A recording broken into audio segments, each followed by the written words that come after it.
My concern is that if they're able to stay so big, even if we used the awesome powers of the federal government to force these relationships out of independent contractor relationships into employment relationships, they're still so big that they could reduce the contributions of those employees with the strength that they have. And it is one of the reasons why we had bipartisan support on this committee for those bills. But Mr. Chairman, I'm deeply disappointed that those bills haven't been called up for a vote. It seems a bit odd to be here talking about positive impacts of legislation the subcommittee has passed when the full House has had the opportunity in prior weeks to take up these bills and they haven't. And I have to wonder why that has happened. And so, Mr. Chairman, I seek unanimous consent to enter into the record a piece from the New York Times entitled "Tech Giants Fearful of Proposals to Curb Them, Blitz Washington with Lobbying."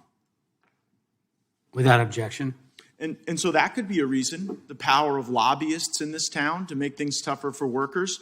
I guess there could be other reasons, too. Mr. Chairman, I would seek to enter into the record a piece from Yahoo News entitled "Tim Cook Reportedly Called Pelosi to Deliver a Warning About Congress's Antitrust Bills." Without objection.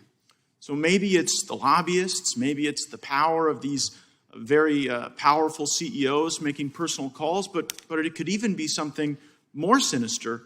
Mr. Chairman, I seek unanimous consent to enter into the record a Fortune.com piece entitled "Speaker Nancy Pelosi's Husband Cashed in on Big Tech Just as Congress was set to pounce." Without objection.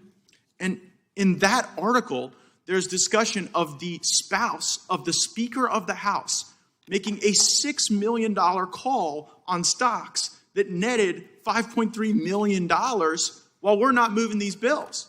So I thought that was a little odd. I thought that was weird. We moved bipartisan legislation out of this subcommittee, and just as we're considering it, and it might be bad for big tech, the Speaker's spouse goes and buys all this big tech stock, and then lo and behold, here we are with the bills not called up. And it just makes you wonder, did somebody know something?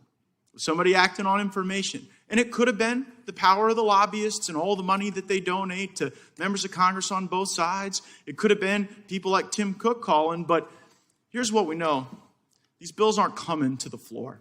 If they were coming to the floor, they would have been on the floor in prior weeks.